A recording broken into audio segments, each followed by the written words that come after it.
Welcome back to Introduction to Philosophy. A little bit of a different setup here today. As you can see, I'm going to try to be able to use a dry erase board a little bit here as well, but still got my notes to my right. Today what I want to talk about, in the last section we talked about an introduction to philosophy where we talked about different concepts and kind of where we were going conceptually. Today I want to talk a little bit about the history of philosophy and the different thinkers that we'll be looking at as we move through the semester. And if you remember, I said we're going to go chronologically, so we're going to start with the ancient Greeks and we're going to come all the way up to today's thinkers. And that's how the class is going to progress. That's how it's going to move.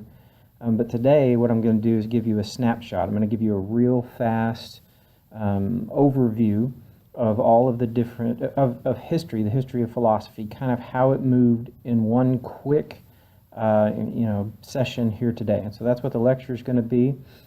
And then throughout the semester, what we'll do is we'll break it down each section of time, or each individual thinker, or each section of thinkers as they work together to come up with some kind of concept or defend some type of position. And so today, just kind of a quick snapshot of the history of philosophy, and talking about some of the major figures and some of the major thoughts as we move forward. We're just going to put all of this in one big grouping here today, and then we'll break it down throughout the semester. So today, with the history of philosophy, the first thing I wanted to start with is kind of an odd place to begin. I wanted to start with a fellow by the name of Herodotus. Now, Herodotus is sometimes called the father of modern history, and the reason he is called that is that he started writing history in less of an epic way, although you could call his writings an epic in a way, but he stopped writing epics in the way of, say, like Homer. And so Homer was recording the history of the Trojan War, but if you read Homer's Iliad and Odyssey, what you'll find is that the gods are heavily, heavily involved in the events as they unfold there in the Trojan War. And what Herodotus is going to give us instead is less of a narrative, it's less of a history. He's going to write the history of the Peloponnesian Wars.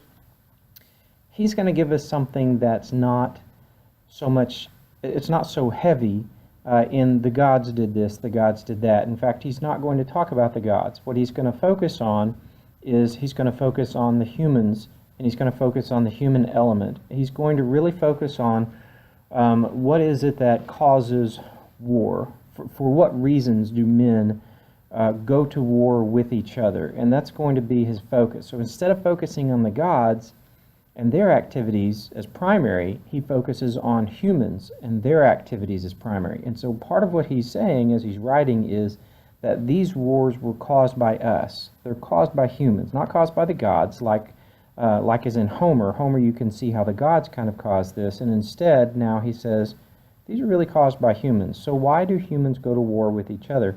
And interestingly, he found lots of different reasons. One reason that he did not find was that he didn't find that men at war genuinely hate each other, which is kind of a surprise. But as you look throughout history, you're going to find that this is kind of true. And so if you look at World War I, for example, you'll see that on Christmas Eve, members of both sides of the war, those who were enemies, who were fighting with each other throughout this long struggle, on Christmas Eve they both started singing Christmas carols, the same ones, even though they were in different languages. Silent Night, whether you're singing in English or in German, sounds a lot the same. And so they knew what they were singing, and as the different troops who were fighting each other earlier, as they heard each other singing, they came out of their foxholes, they came out of their trenches, and they embraced each other in the middle of the battlefield, what was called no man's land. And so what we find here is that often that men in war don't hate each other, and instead, a lot of times we fight for something else. We fight for ideals, often. Perhaps here in America we fight for truth and justice. We'll just say that, even if it's not true. Maybe you disagree, but that's something that is often purported that, this is something that Americans hold as valuable, and that's often why we go to war. Men often go to war for ideals.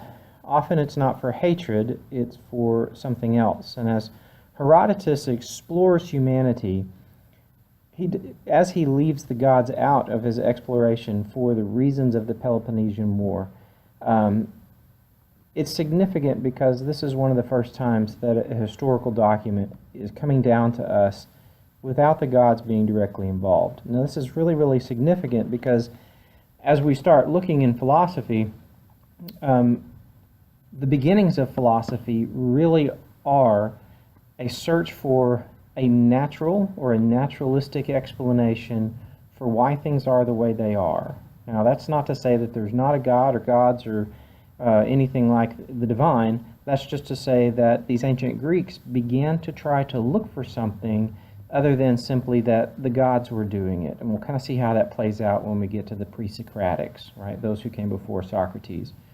But for now, understanding that Homer's work is going to have a massive impact on that. As he wrote his history for the first time, humans are looking less to the divine for an explanation, and they're starting to look more towards nature for some type of explanation.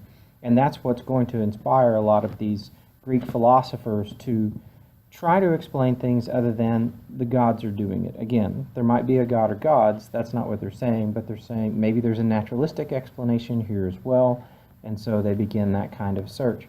And so with Herodotus, we see that history begins to move forward.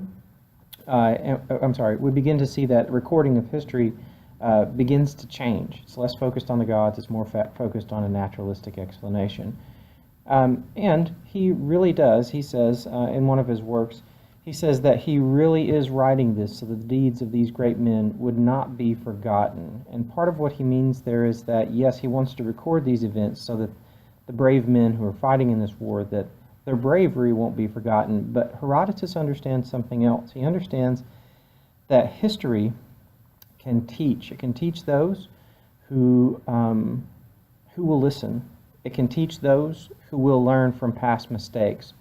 So that if you've ever heard that phrase, anyone who doesn't learn from history is doomed to repeat it. Well, Herodotus knew that, and he understood that if we would take these individuals and see the lessons that they learned, be they good or be they bad, if we can take those lessons and apply them to ourselves, then we're learning from history. And so with philosophy, sometimes it's called a history of ideas. And what that means is that, so what we're going to be exploring is not just a history of historical events where we study this country came into existence and then these things happened. And instead, we're going to be having this history of ideas. And so this idea came about, and here's how it affected history, and here's how it affected this individual or that individual. And then this idea came about, and here's how it affected ... And so ideas are going to be very, very powerful, and we'll see how they're going to shape the world, the ancient world, and then the modern world, and then our world, which is called a postmodern world. So we're going to look at how ideas have shaped where we've gotten to today. Now, there are 5 questions that come up over and over again in philosophy. These are called perennial questions, and they're called perennial because they come up over and over again. Just like a perennial plant, you don't have to plant it again every year, it comes back. These 5 questions seem to pop up in philosophy over and over again. And so here are the main 5 questions that come up over and over again. The first one is, what ought we do? And that just is ethics. How ought we behave? Given these circumstances, what is the right way to behave? And so that's just called ethics. What ought we do? It's called ethics. There's something else called metaphysics. Now, metaphysics is what is reality? And this phrase came to us kind of accidentally. One of the students of Aristotle, after Aristotle had died, was trying to compile his work, and he was trying to put it in some type of categories where things would make sense. And so Aristotle had one section that he called the physics, and that includes everything that has physical extension. It has atoms or molecules, it's got something like that.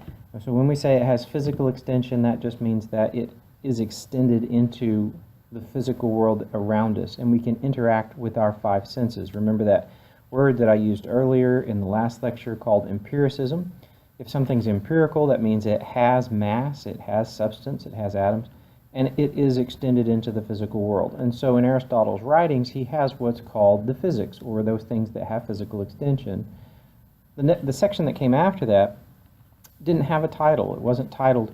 And so the student who was trying to compile Aristotle's works didn't know what to call it. And so he called it metaphysics, which literally translates as after physics. And so that section came after the section on the physical, and it was about things that don't have physical extension. So, for example, something like your own consciousness at this moment.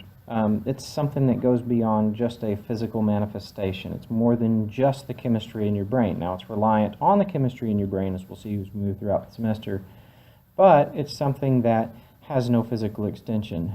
Love has no physical extension. Now, you may love your, I'm going to say wife, because that's what I have, and so you may love your wife. I love my wife, but love does not have a physical manifestation. I understand that the brain is filled with chemistry, and that through different types of interaction you begin to be attracted to someone, you begin to have feelings for that individual, and those things can be very, very physical, certainly, as well.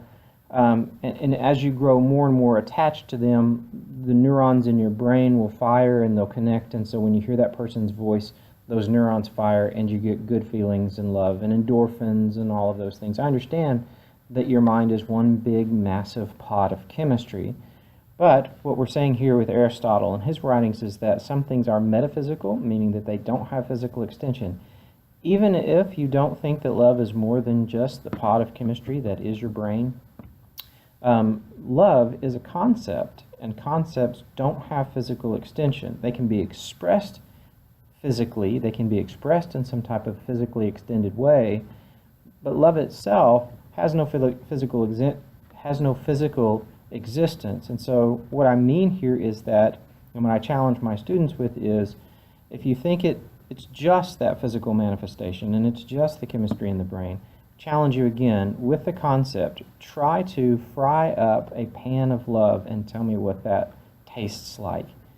You can't, because you can't chop off a slab of love like you could chop off a slab of bologna and throw it in a pan, because it doesn't have physical extension.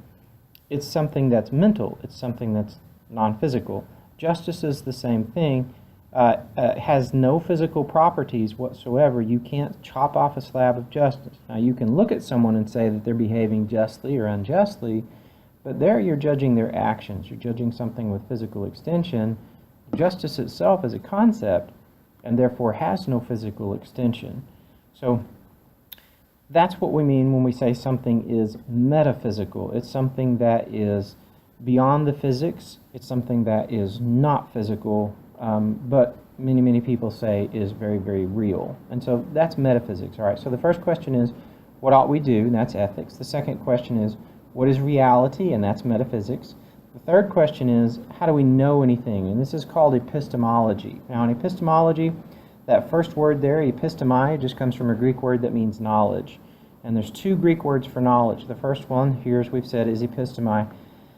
And it just means knowledge, and it's a head sort of knowledge. So it's scientific knowledge. It's the knowledge you get from going out and doing experiments, or even just stepping outside and experiencing that it's raining or something like that. That's head knowledge. That's knowledge that all of us can explore together. The other type of knowledge in Greek comes from the word gnosko. And gnosko also means knowledge, but it's a different kind of knowledge. And so it means knowledge like, how do you know, for example, how do I know that I love my wife? Well, that's a knowledge that is not something that I can share with everybody else, that we can all experience together in the same way. That's a very subjective kind of knowledge. And so we say this is a kind of heart knowledge versus a head knowledge. And those are very, very different things. And so the Greeks in this case had two different words for those things. Head knowledge and heart knowledge. Head knowledge being something that's scientific, and that's epistemology, and we're going to talk about that a little bit more when we get into something like logic. And so how do you know something with your head as opposed to how do you know something with your heart? So how do we know anything? That's epistemology. The fourth one is, what is the nature of correct reasoning? And that is going to be logic. And like I said, we're going to do some of that. Hopefully you have an idea of what logic at least is, even if you've never really studied it in some kind of technical form. We'll do a little bit of that as we move throughout the semester. The fifth question that comes up over and over again in philosophy is, what is art, or what's the nature of beauty? And that is just what we call aesthetics. And so in philosophy, those five questions come up over and over again. What ought we do? What is reality? How do we know anything? What's the nature of correct reasoning? And what is beauty? Now, Those questions come up over and over again in philosophy. There are 3 questions that I focus my philosophy classes on. Those 5 will kind of come along with us. Those are the perennials in philosophy that you're going to find in every textbook. But for me, I'm going to focus slightly differently on really 2, but there's 3 questions together. The 3 questions that I focus on the most in my class are, what does it mean to be human? How should humans behave? And then, how should humans be governed? Now, you have to go in order. You can't know how humans should be governed until you know how humans should behave, because you can't make appropriate rules about how to govern them until you know what's appropriate for human activity. But you can't know what's appropriate for human activity, how they should behave, until you know what it means to be human, as opposed to a cow or a zombie or a fish or something else like that. You need to know what it means to be human first. Once you get what it means to be human, then you can decide here's how humans should behave because it's appropriate for the kind of creature that they are. And then finally you could know how they can be governed because humans should behave this way, therefore we make laws accordingly. I'm really going to focus on the first 2. What does it mean to be human and how should humans behave? And if you think that, what does it mean to be human, seems kind of obvious, hopefully as we move throughout the semester you'll begin to realize just how complicated humanity actually is, and how difficult it could be to really just put us into a box and say, here's simply what it means to be human. That's actually a more difficult thing to do than it might initially sound. And so those 2 things mostly, what does it mean to be human and how should humans behave? Now, back to our historical kind of sketch of philosophy that we're going to be taking a look at here kind of briefly. We started with Herodotus, and we said that he's the one who first started focusing on that humanity are the ones who do these things in history. And from Herodotus, we're going to move to now to Socrates. Socrates is going to be a very, very important piece of philosophy, is sometimes called the father of philosophy. And we're going to spend the next section talking about him. So I'm going to kind of gloss over him in this one and just say, before him, right, so Herodotus, before Socrates, there were some people called the pre-Socratic Milesians. Now, a pre-Socratic Milesian, pre-Socratic just means before Socrates. You can hear Socrates' name there in Socratic. And so pre-Socrates thinkers, they started trying to figure out what it is that was most basic. Remember us talking about trying to find a foundational or a fundamental or most basic thing that all of reality is based on. And as soon as they started trying to think outside the box of the gods, they started trying to think about, well, what might reality really be based on? And these are the folks who come before Socrates. Now, those pre-Socratics, the pre-Socratic Milesians, their primary concern was, what is the most basic reality? What's the most basic underlying stuff that reality is made of? Now, stuff, believe it or not, really is a technical term. It's kind of silly, but it really is a technical term. What is the stuff that all reality is made of and the stuff that all reality is based on? And so they want to find that fundamental, that foundational thing that all reality rests on. And in a very, very large way, a lot of the debate in philosophy throughout its entire history and into today, we're still debating this question, what's the fundamental underlying stuff that all reality is based on? It's one of the big questions that we see being debated over and over and over again in philosophy. And it starts here with these pre-Socratics, those who came before Socrates. And so there were a number of different ideas. One thing they did agree on, that the underlying stuff had to be ageless and it had to be deathless. Now, the reason it had to be ageless and deathless was because you can't have a foundation that dies or changes. It's got to be something that stays in place. Just like we talked about in the last lecture where I said you've got to have a foundation that stays in place. It's the same thing here with the pre-Socratic Milesians. They knew that you've got to have something that stays in place. You've got to have a foundation that's going to remain unchanged. And so that's part of the criteria. They said it has to be ageless, it has to be deathless, it has to be changeless, it has to be permanent. Otherwise, reality would be coming apart around us, just like a house would come apart if the foundation for the house were to come apart. And so They're looking for that thing that's ageless and deathless. They came up with a lot of different answers for this, and there's going to be more information on the video that's in this section. But I'm going to go through a little bit of it here, and then that will go into more and more of the pre-Socratic Malaysians. But I want to touch on it briefly here, just so you kind of have an idea, so you're not really confused when you get there. There's a fellow by the name of Thales, and Thales said that the most fundamental stuff, the thing that all reality must be based on or constructed on, is water. Now, you kind of look at that and you say, that seems kind of silly, but think about it for just a moment. Everything that's alive, everything that's carbon-based life form needs water to live. We all need water to live. And so it's going to be really important to life, but it's a little bit more complicated just than everything needs water to live. Think about it for a moment. Imagine that you don't know about gravity, and so water runs downhill, but you don't understand that gravity pulls it downhill. It just seems to run that way on its own, like it makes its own decision to do that. But even more significantly, and this one really was part of what is going to draw Thales into this idea that water is the fundamental thing that all reality rests on, water seems to be alive when you look at the oceans. Remember, you don't know about gravity, so you don't understand that the moon is causing the tides. What's causing this huge ocean out there to just move all the time? And its constant motion causes all of this life to form and to be inside of it and around it.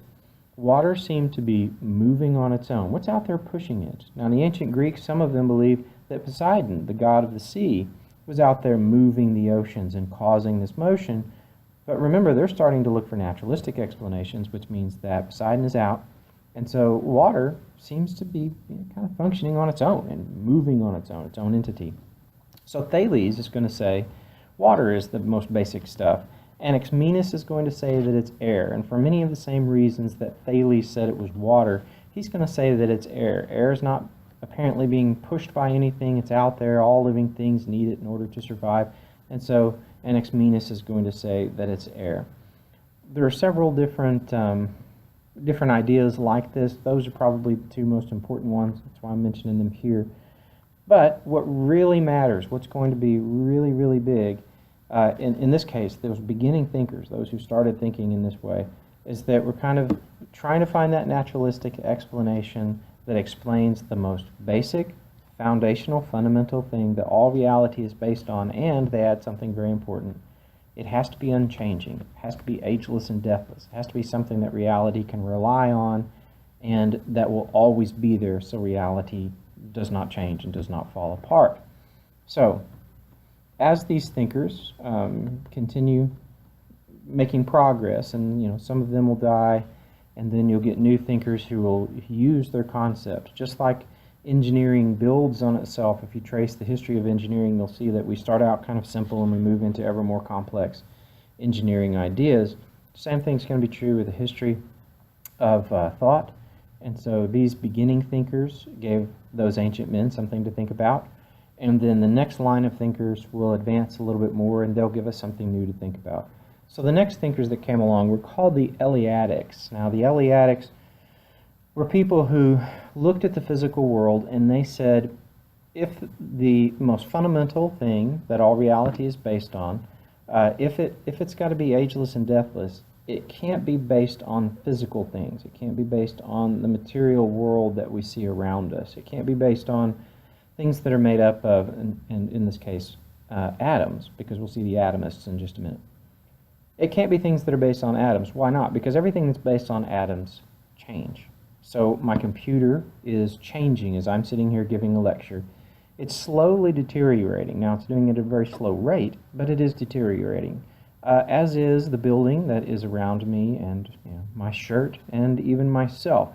We're all deteriorating slowly. So reality can't be based on something that changes, and if you look at the different things around us that are made of atoms, you'll see that those things do change. And so the Eleatics said, what's the most fundamental, most basic thing that all reality is based on? It can't be something that's made out of atoms. It has to be non-atomic. It has to be metaphysical. It has to be something beyond physical stuff. Now, what types of things are beyond physical stuff. And the best example, the best way I found to explain this is to my students is to talk about Pythagoras, because Pythagoras was one who thought that reality, the fundamental stuff that reality is made of, really is made of the stuff of the mind, non-physical stuff. Now, Pythagoras gives us something very important. He gives us the Pythagorean Theorem, which is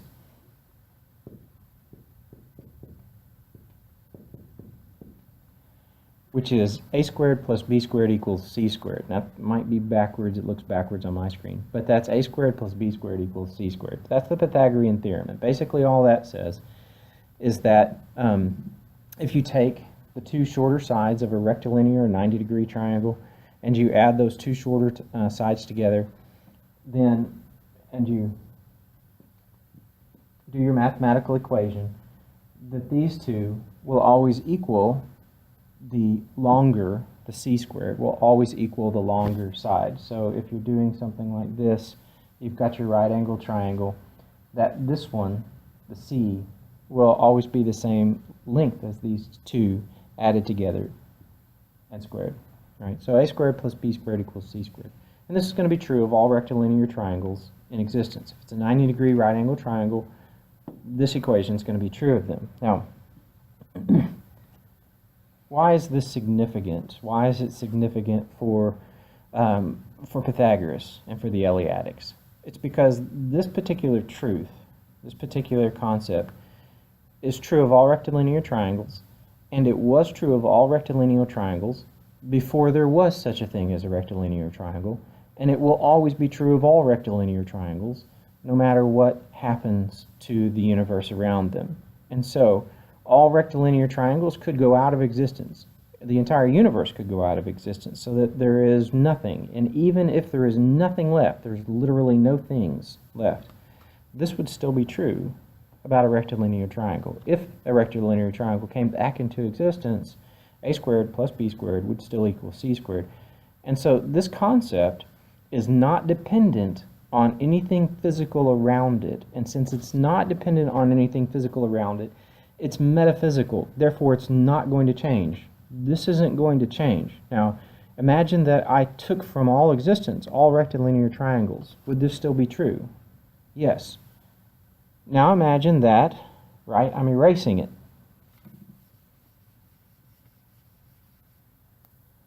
And imagine that I erase that formula from all existence so that all rectilinear triangles are fully and completely erased, and all knowledge of a squared plus b squared equals c squared is also erased. It's still true. It's not dependent on the fact of that there's some type of marking on this board for its truth. A squared plus b squared equals c squared is true in all times for all places, and it's not going to change. And so what these ancient Greeks, these Eleatics, thought was that that must be the thing, ideas must be the thing that all reality is based on. It must be the case that all reality is based on things that won't change, and the things that won't change are the realm of ideas. Now, with the Eleatics, there's another school that comes along, and these individuals are called the Atomists.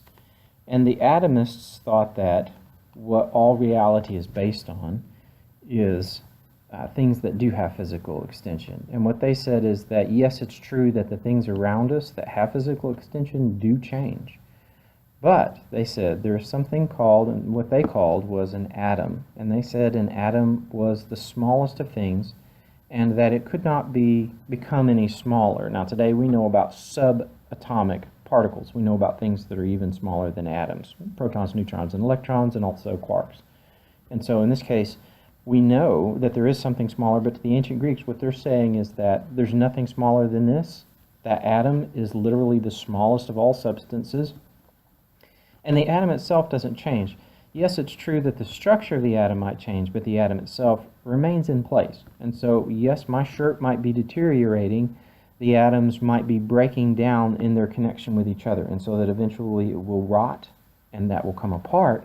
But the atoms that comprise the shirt don't cease to exist. They remain the same. It's just that the structure or the way they're combined changes, but the atoms remain the same. And so it allows that somehow that physical world around us really is the fundamental underlying thing that all reality is based on. And so they rejected the Eleatics position and said, no, it's not mind, it's not ideas. It really is the physical stuff. Yes, physical stuff appears to change before us, but the atoms themselves remain precisely the same, and that's why they could be a foundation for all of reality around us. And so as we are looking at this, as we're exploring through philosophy, keep these two things in mind, because as it turns out, it really is going to be the case that these two schools are going to argue throughout all of history. They're going to argue throughout all of history. We still have them today. They have different names today. But the Eleatics and the Atomists are going to argue throughout history, saying that their position is the one that truly understands the nature of reality. And so, in this case, one is saying all reality is based on ideas, and the other, all reality is based on the physical stuff that's around us. All right, and so those who say that it's based on ideas, we sometimes call them idealists, or they believe in what's called idealism. We also then call the atomists, we call them empiricists. And so they're the ones who believe that all of the nature of reality is based on the things that we can sense with our five senses. Right? So it's really important. You can kind of see how this class is going to build on itself. I'm going to talk about these things over and over. Eventually, I'll stop telling you what the definition of an empiricist is, and you'll just have to know, because, you know, keep that vocabulary up as best you can. Right? So we have the idealists, and in this case, we have the empiricist. There are other names that we'll come across eventually, but I'm not going to tell you those just yet, because one of them is really confusing. We have a different meaning for one of those words in our world today. And so I want you to hold on to empiricism. I'll give you the other one later when empiricism really is stuck in your head. And so for today, idealism and empiricism. Now, the Eleatics and the Atomists are going to argue with each other, and eventually Plato is going to come along. Now, if you know history, we've jumped over Socrates at this point, right? We had the Eleatics and the Atomists. Socrates was in the mix there, and then after Socrates, it was his student Plato. And so I've jumped over Socrates because we're going to give that full section next time to him. But I wanted to touch on a little bit of Plato's work for today. Certainly, Plato is going to build on some of Socrates' work, but Plato is going to give us something very important. He's going to give us the idea of, well, we call it the realm of Plato's ideas, or Platonic thought.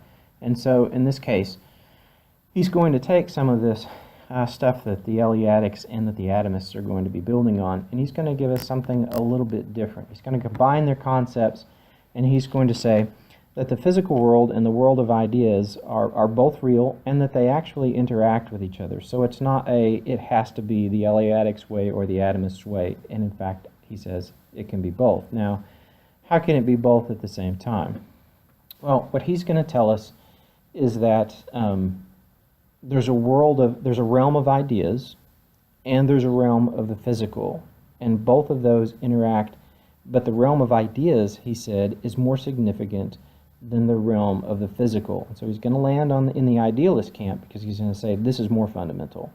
But he's going to say that they interact with each other and they're both important. So here's basically the Platonic concept of idealism as Plato tries to kind of give it to us. Imagine in your mind a table. Nothing fancy, just a standard table.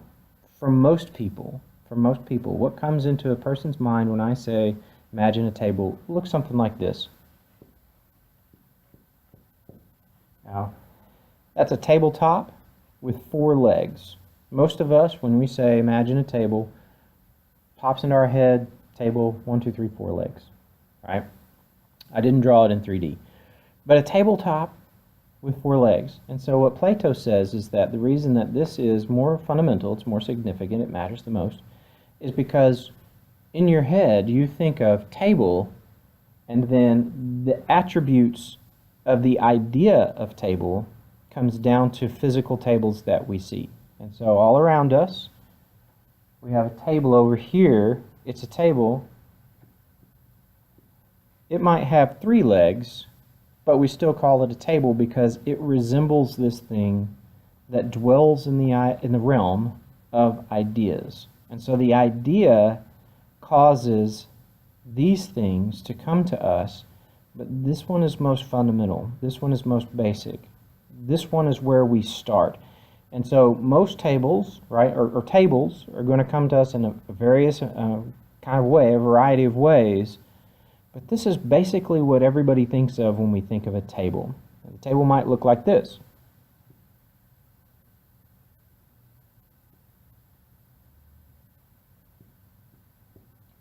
So the table has these two legs here, but it has 4 feet, right?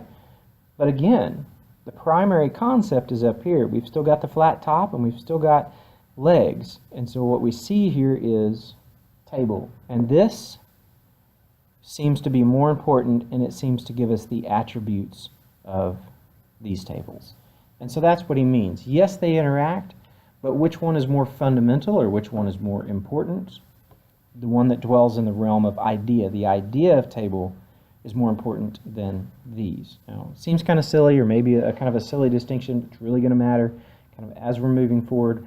Plato gave us a lot more, but you can see here that he's interacting between these two different camps that are going to start fighting, the idealists and the empiricists. Right? Now, Plato's going to give us that. Like I said, he's going to give us a lot more, but he's going to give us that. After Plato, Plato's student is Aristotle, right? And so in order to keep those in your head in order, the Socrates, Plato, and Aristotle are really helpful for me. Is SPA. Again, that's backwards to you. I can't write backwards. SPA means just is that SPA, right? And so Socrates, Plato, Aristotle, and that's their chronological order. That's how I kept them straight when I was first trying to memorize who was the teacher of who. So Socrates here in this case is the teacher of Plato, and Plato teaches Aristotle. Now Plato and Aristotle didn't always get along, and so some of their ideas are going to be pretty different.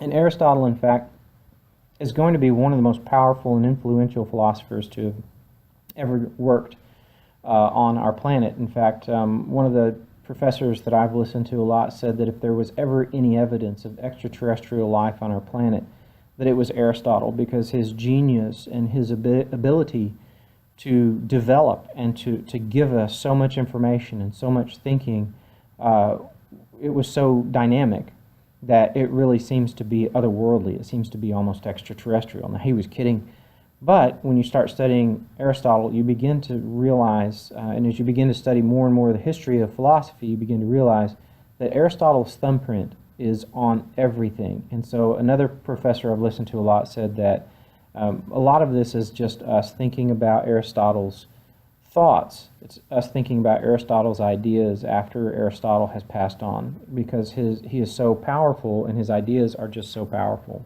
So Aristotle comes along after Plato, and he's going to say that yes, the realm of ideas do matter, but it's not my dog, it's a fly. Okay, so if it's not the realm of yes, the realm of ideas and the physical realm both matter, and they do interact, but Aristotle's going to say that the physical realm has just as much effect on the physical realm as, the physical realm has just as much effect on the realm of ideas as the realm of ideas has on the physical realm. What he's saying is that, yes, we have a concept of table that's up here and it's very, very powerful, but think about it for a moment. How did we get the idea of table? Where did the basic idea of table come from? It came from a bunch of tables out in the physical world, and so here's how we got it.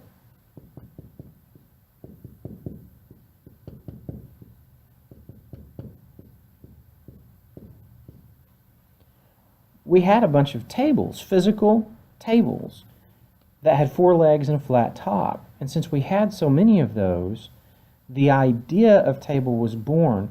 But it's not just floating out here in a realm of ideas. The idea of table came to us because of all of these physical tables. And so what Aristotle says is that what's more fundamental in this case? Maybe it's those physical tables which gave the realm of ideas its attributes. And so maybe these are more fundamental than the one that's in the realm of ideas. So he kind of reverses the thinking. He gives us something to think about. Now, Aristotle was not an atomist, and he was not an empiricist. Certainly his physics, his metaphysics, his chapter on the things that are non-physical certainly attests to the fact that he is not going to be an atomist, or he's not going to be an empiricist. But he does generate these kinds of new thinking as well. Also, just kind of talking briefly here about Aristotle, because I'm not going to address him later on. Again, he was a massively powerful figure, and you may know that he was the tutor of Alexander the Great.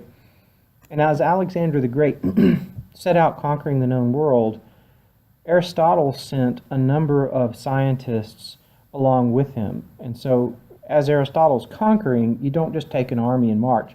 The army is much more complicated than that. You have to take an entire court, and in Aristotle's case, he sent with Alexander a bunch of scientists who collected different plants. They collected animals and insects. All along the way, they would collect rocks.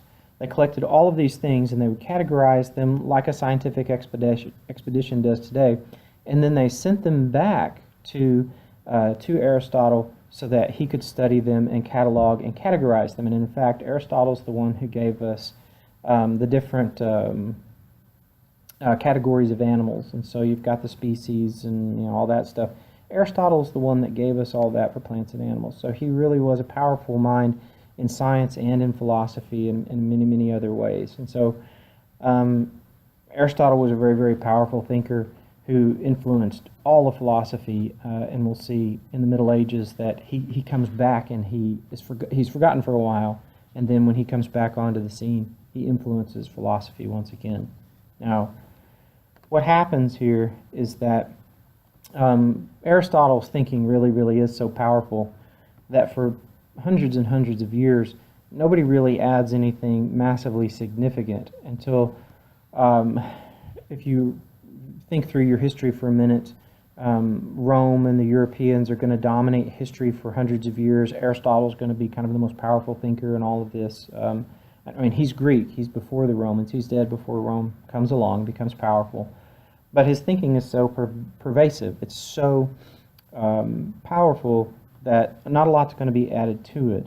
And then as Rome begins to degenerate from the inside and they begin to fall to multiple different forces on the outside, there is one force, there's one group of individuals who band together there in the Middle East. And so if you know your history, you know that the Arabs band together. And they were just these nomadic tribesmen, but then as Muhammad comes along and as Islam is born, and these Arab individuals and tribes, these Arab tribes begin to band together to form what's now called the Nation of Islam, or the House of Islam. All those Islam believers are in that house. They're brothers together. Well, they were a warring group of individuals. And then after they all became Muslim, they weren't allowed to fight Muslims anymore. At least that was the theory, right? Since they couldn't fight Muslims anymore, they turned their attention westward towards that Roman Empire and the Byzantine Empire that are growing weaker and weaker. And so they turn their attention towards these individuals, and they conquer all across North Africa and about halfway up into Spain. They conquer they conquer Asia Minor and some islands out in the Mediterranean. When you conquer, you don't just take the gold, you don't just take the food, you also take the knowledge, you take the information. And so as the Muslims were conquering what was previously a Christian empire or Christian Roman Empire by that time, they took that knowledge. And so knowledge of Aristotle and Aristotle's writings passed out of existence. They passed out of the knowledge of the Western world, the European world, for a very, very long time. And then, as the Europeans started coming out of the Dark Ages and the Middle Ages, and they started reconquering some of that territory as they reclaimed Jerusalem, those scrolls of Aristotle, the writings of Aristotle, begin to come back into the hands of a Christian Europe, because the Muslims kept them and they studied them, and then as the Christians began to attack and take some of that territory back, they took some of Aristotle's scrolls, some of Aristotle's writings and knowledge back with them as well. Now, by this time, Europe is thoroughly Christian, right? Now, previously, Aristotle's ideas through pagan Rome were the most influential ideas of that time. As Christianity begins to kind of blossom and bloom and spread across Europe, Christian thinking begins to dominate the landscape of Europe. And so where do you get knowledge from? Well, you get it from, in that case, then certainly the Bible, because that's God's Word. And so all knowledge, or at least the knowledge that we need, is going to be contained within that sacred text. Now, as they begin to bring Aristotle's ideas back in, a lot of the Christian thinkers, mostly churchmen in that day, but a lot of the Christian thinkers begin to realize the power of Aristotle's works and the power of Aristotle's ideas. And as they begin to realize the power of those things, they take Aristotle's writings, and then they take, mostly in this case, the New Testament, and they begin to put them together and marry them up. Now, if you're a Christian, you don't need to panic at this point, because I'm not saying it changed the theology. It doesn't change the theology of the New Testament or Christianity. What it does is it changes the language, and when you change that kind of language, you change how you think about it. That's not to say the theology changed, but how you talk about the different concepts in a religion does begin to change. And so as you're thinking through Aristotle's works, you can see how it influences the theology of the Christian writers at that time. Again, it doesn't change the theology. It just begins to make it have a different type of language. And what do I mean by that? Well, Aristotle talks about this, the biggest, the greatest, the best. What's the biggest, greatest, and best in a Christian concept of the world? Well, certainly it's going to be God. And so what happens is that the language of God begins to change. They start talking about the biggest, greatest, and best, or something like that. And they say, what's the highest form of beauty, right? Because remember, in Aristotle, we're looking at those aesthetics. What is the beautiful? Well, what's going to be the most beautiful thing in a Christian worldview? Well, it's certainly going to be God, isn't it? And so you begin to attribute this language to God. That's not to say that previous Christians didn't understand God or God's Word or heaven or whatever else as being something that's tremendously beautiful or desirable. It's just to say that, and now God possesses the embodiment of all beauty. The same thing's going to be true as we start studying Aristotle's ethics. What does it mean to be virtuous? Well, what being in a Christian worldview would be the most virtuous, the greatest, and the most upstanding? Well, certainly it's going to be God, isn't it? And so when Aristotle comes along, those ideas, when the Christians start bringing Aristotle's writings, his knowledge, back into Christendom, they kind of marry them up. It doesn't change it. It just means that the language changes. So kind of quickly, let me give you a little bit of kind of how this plays out as well. Because it is important for Christianity that you kind of understand the language and the development. So what I like to do in my classes is ask my Christian students, if you look at the Old Testament, you see the commandments, don't lie and don't kill. Why not? Why don't we lie? Why shouldn't humans lie? Why shouldn't humans, in this case murder is the literal translation of the Ten Commandments. Why shouldn't humans murder? Don't lie, don't murder. Why not? Well, initially, in the Old Testament, it might have been enough, just that God said not to do it. But what happens is that, as we see in the New Testament, the revelation that Christ is going to bring in along with himself in that New Testament, and then also what we're going to see here with Aristotle's works is they start kind of playing into these concepts, is that we begin to understand it's more than just God said don't do it, therefore don't do it. What happens is you start looking at this and it says don't lie. Why not? Well, think about Christ's words in the New Testament for just a moment.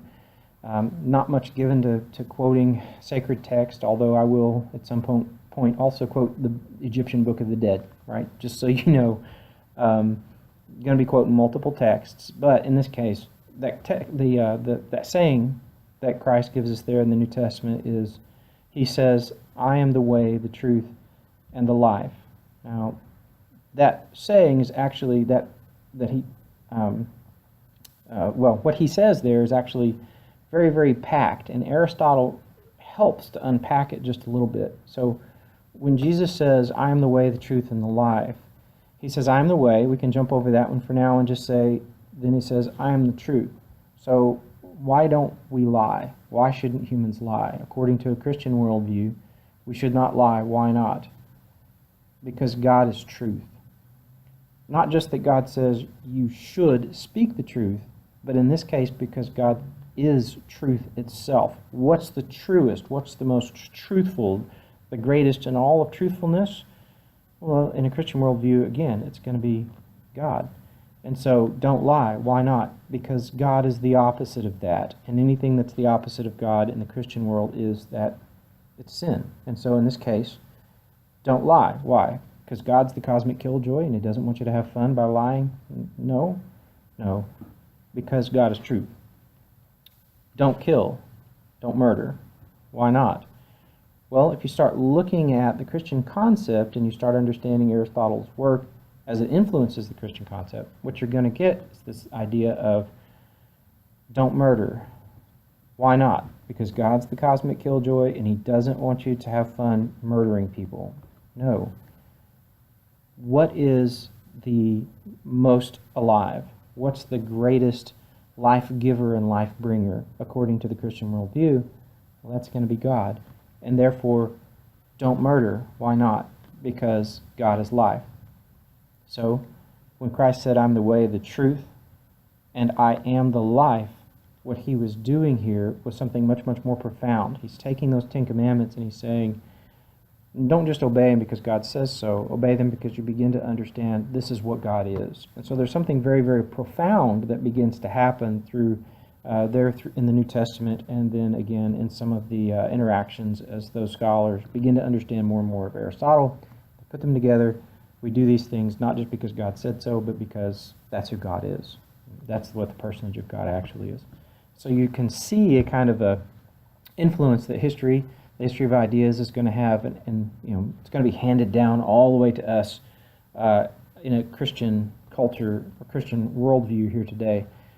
Certainly we're going to understand that these things are still influential, that these ancient thoughts are influencing what we are thinking about today as well. Now, what happens here is that as we move from the ancient Greeks, we move to a Christian Europe that's going to be influenced by the ancient Greeks, and then we're going to move into that. All of that is called the pre-modern era, and now we're going to move in what's called the postmodern era. And in the postmodern era, we're going to move into what's called the modern era. So the pre-modern era, and then into the modern era, and the transition, what happens in there that moves us from pre-modern to modern is the writings of Descartes. Now, René Descartes is going to be so influential, his writing and his ideas are going to be so influential that he's going to revolutionize the history of thought. Now,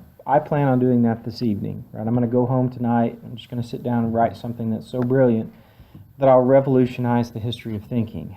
If you think of it that way for just a minute, begin to realize that that truly was an amazing feat. He really, really, his thinking was so powerful that he changed an era of history. Now, he didn't do it in the sense of that he walked out of his study, having published this and just said, well, now I've changed the course of history, so we're going to have to stop calling it pre-modern and start calling it modern. Obviously, he didn't. This is a label that future thinkers have put on this, and that future thinkers have said, well, his writings were so significant that now we're going to have to say a new era was born. And we call that the modern era. Briefly, because we're going to talk some about Descartes later on, but briefly with what he's going to give us that, probably a phrase that you've heard before. It's very famous. It just is, I think, therefore I am. Now, what does that mean, that I think, therefore I am? Well, what it doesn't mean. Old joke that Descartes walks into a bar, he sits down, the bartender asks him what he'll have. He tells him Descartes has his drink, finishes it. The bartender walks up to him and says, would you like another? And Descartes says, I think not, and disappears. And that's not what he's saying, right? He's not saying that if you stop thinking, you cease to exist. It's not what he means. So it's kind of an old joke, kind of a bad joke. But I think, therefore I am. Descartes, like the ancient Greeks, was looking for something that was so fundamental, that was so foundational, that he could base all of his thinking on it. And in fact, he became very, very frustrated and very, very adamant in his search, looking for this thing, constantly looking for this thing that all of reality could be based on. And so what he does is eventually he says, I'm going to doubt everything that's doubtable. And if I can find something that I can't doubt, then I'll know that that thing must be true, it must be right or real. And so I'm going to doubt everything that's doubtable. As Descartes begins to think about these things and to doubt these things, he begins to realize that he can doubt his physical existence. He can doubt that he's really currently in the physical condition that he believes himself to be in. If you've ever had a dream that was so real or so vivid that you thought it was true, so that when you woke up the lines of reality were blurred, then you might have an idea of what it means that maybe right now, at this moment, you are in fact dreaming. Now, probably not, usually in a dream it's kind of hard to tell, and when I'm awake, I really, really know I'm awake, because I wouldn't be sitting in front of this computer giving a lecture, even in my dreams. But how do you know that this physical world around you really, really is true? Can't you doubt your own physical existence? Maybe you're something like, if you've seen the movie The Matrix, maybe what you really are is just part of a virtual reality, and in fact you're really not experiencing the different physical phenomena that are around you, but maybe it really is all computer generated and you're just a kind of a hologram or in a virtual reality.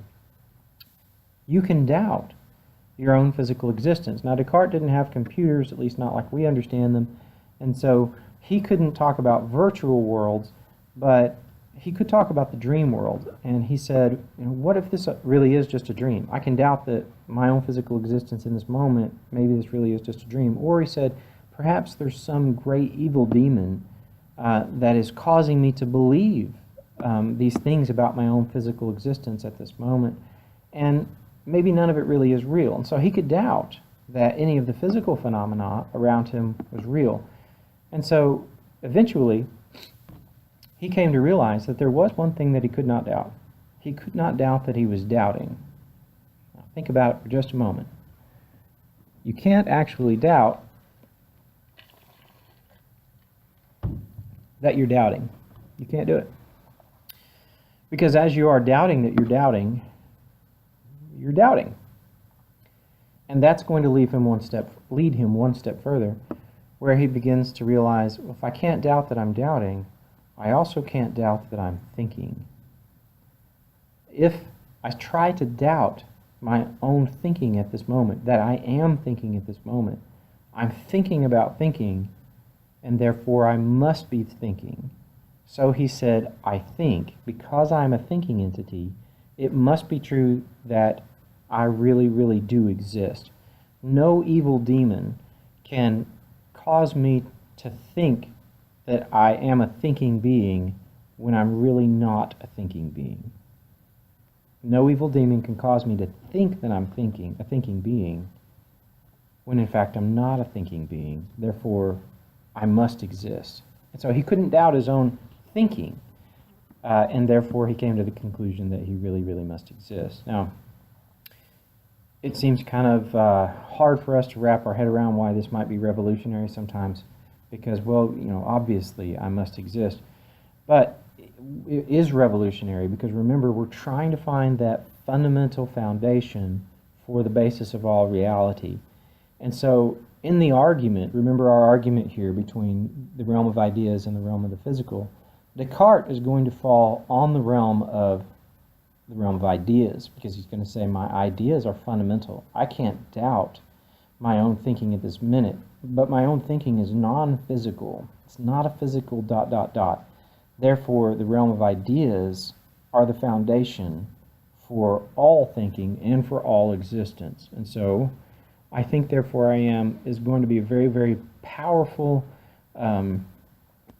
idea that's going to frame up the realm of philosophy as we move forward throughout history. And for a very, very long time, Descartes' ideas are going to, they're kind of going to rule the day. And we'll see later on that one of the empiricist camps are going to begin to rule the day. But for a very, very long time, Descartes' ideas were incredibly powerful, and he kind of runs the show. Now, with Descartes' ideas, as history begins to move forward,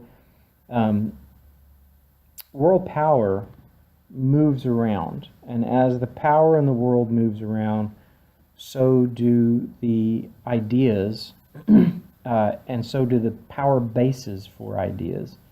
And so in Descartes' day, the continent of Europe is really, really powerful. And he's French, so that area of France where he's developing his thinking, they're going to be a true powerhouse at this time. Later on, there's going to be a kind of a physical battle, and there's also going to be a battle in the realm of ideas from those who are on the continent of Europe and then those who are on the British islands or in the British Isles, right? And so in this case, we're going to have what's called the continental rationalists, and they're going to be heavily, heavily influenced by Descartes, because idealists and rationalists are the same thing, right? So you've got these people who believe that, like Descartes believed, that the realm of ideas is the most significant, as opposed to the empiricists who believe that the physical world around us is going to be the most significant, each thinking that theirs is the true foundation of all reality. And so the continental rationalists are going to stay with Descartes' thinking and say that ideas are truly the most, truly the foundation for all of reality. And then the British empiricists are going to come along, and they're going to say, no, it really is based on the physical. Now, these two camps, as I said before, remember the pre-Socratic, remember the Atomists and the Eleatics. Those are the first two schools, but we changed the names of those schools as history progresses.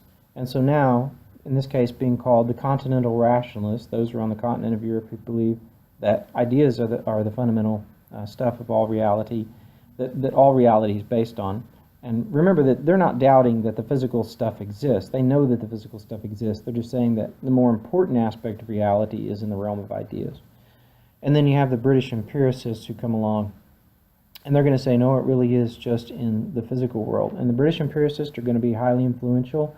One of the most influential of them is going to be Sir Arthur Conan Doyle. Doyle is going to be the one who gives us the very famous figure of Sherlock Holmes, and you can see how when Holmes walks into a room, he figures out the crime, he figures out who did it by looking at all the physical evidence that's around him and smelling it, sometimes tasting it, hearing it. So he figures it out through his five senses. And when Doyle's writing this, it really is a kind of a philosophical approach, or even a philosophical defense of empiricism. We can know everything that we need to know if our five senses are heightened enough, and if we use them appropriately, we can discover what we need to know. Now, from Sherlock Holmes, we get any number of different crime fighters. Monk, the show Monk. There was one called The Mentalist. I don't know if it's still going now. That show with Sean Spencer, Psych. Psych is also kind of another one of those Sherlock Holmes type things, right? And so it's a very, very influential movement. The ideas from past times that come to us today influence our thinking incredibly. All right, so these two camps continue to fight. It started back in ancient Greece. It continues on and on throughout the 1718 and even into the 1900s. Now, if you're sitting there and you're saying, why are these two sides fighting? Why isn't it just that we take this and we take this, we put them together, and we say, kind of like Aristotle said, it's both and. It's not this one or that one, it's both and. And if that's what you're thinking, then maybe you're a dualist, because a dualist is somebody who believes that it's both ideas and material, and that the two are working together, and it's not either this one or that one. both. If that's what you're thinking, then when we get to that section on Kant, K-A-N-T, Immanuel Kant, you can pay close attention because that's going to be his position. He's going to say it's not this or that, but we bring them together and the two of them work harmoniously to give us our reality. Now,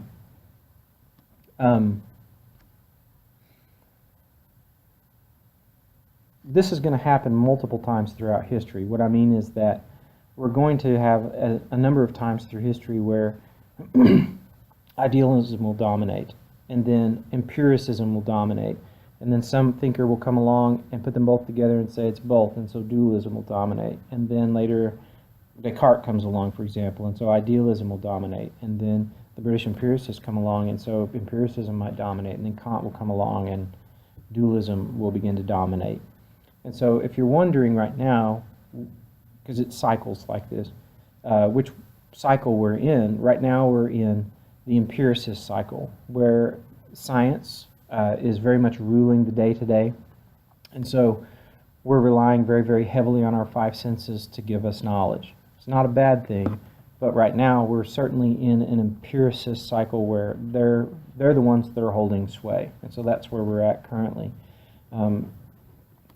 It may stay that way. It may not. We've seen history cycle over and over again. Those who don't read history are certainly doomed to repeat the mistakes of history. Maybe we'll continue that cycle on, maybe we won't. Moving into the 19th and now the 20th century, a lot of the thinkers in that time got tired of this old fight. And so what they did is they said, forget it. We're going to erase all this, and we're going to literally go back to the drawing board. We're going to go back to the drawing board. We're going to start all over, forget this fight, and we're going to try to figure out a new way to approach philosophy and that fundamental underlying precept that we need to base all of our reality on. We're looking for that foundation. As they began to try to develop their new thoughts, their new theories, what they found is that they fell into two camps. The first one came to be known as the analyticals, and they said that emotions are unstable, they're unreliable, and we should rely on logic. The second camp came to be known as the phenomenologists. And what they said was that we should revel in our emotions and we should rely on those things to guide us. And so what happens and what becomes clear is that as the thinkers in that 19th and 20th and the 21st century, as they're working, they're trying to throw away this old argument and develop new thoughts. But the problem is that they fell right back into the same camps. They had different names, but they were still the same ideas. The analytics said we should rely on logic. The problem with that, or what becomes apparent with that, is that which of these is that? Is that the realm of the physical, or is that the realm of the mental, the realm of ideas? Well, logic is something that relies in the realm of ideas. You can't chop off a slab of logic and fry it in a pan, but logic is real. It's really part of our existence, it's part of our universe, and it dwells in the realm of ideas. And so what we found is that we've stumbled right back into these same two camps, and in this case, the analytics just being the idealists.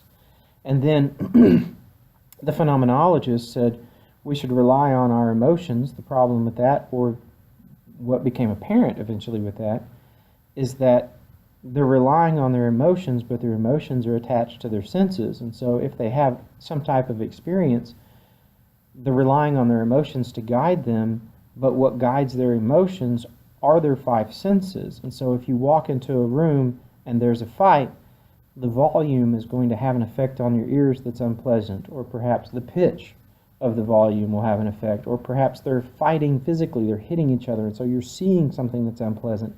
And so your emotions are guiding you, but all of your emotions are being fed by your five senses, and your five senses telling you or bringing you knowledge really just is an empiricist position. And so what these two camps began to realize, and they finally understood, was you can't throw this away. The reason that this fight has been happening for 2,500 years is because it really does seem to be the question in the philosophical world. What is the fundamental basis for thinking? What is the foundation for reality as we understand it? And we can't seem to escape these two camps. So the realm of idealism, of rationalism, that's the same thing, and the realm of empiricism, there are these two things, this dichotomy. There are those who join them together.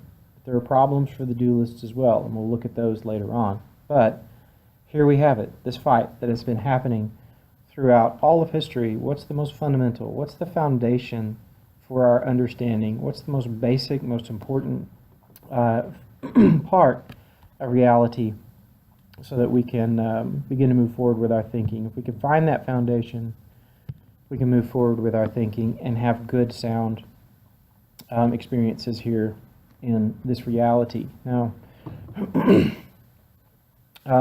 just kind of as a quick ending here, what's the future of philosophy? We've kind of traced it from its ancient roots up to its, through its modern and into its postmodern roots. What's the future of philosophy look like? A lot of that depends on us, those of us who are engaged in and who are doing philosophy. Where it goes from where it is now depends largely on what we do with it. And so the future of philosophy, I think in a lot of ways will probably mimic the past. I think we'll continue to have these discussions, but a lot of that depends on those of us who are thinking about it and those of us who are working in this field as we move forward. It's really up in the air, and it's really, really up to us. So that's a quick sketch of what the history of philosophy looks like. We'll start breaking it down, making it more applicable. We'll start trying to apply it more and more to our lives as we move forward as well, but that's kind of an outline, that's a sketch of where we're headed throughout this semester. Next time when we come back, we'll be talking about Socrates. Socrates is one of my favorite figures in all of philosophy. I look forward to giving that lecture every semester, and so I look forward to sharing with you all next time about the figure of Socrates.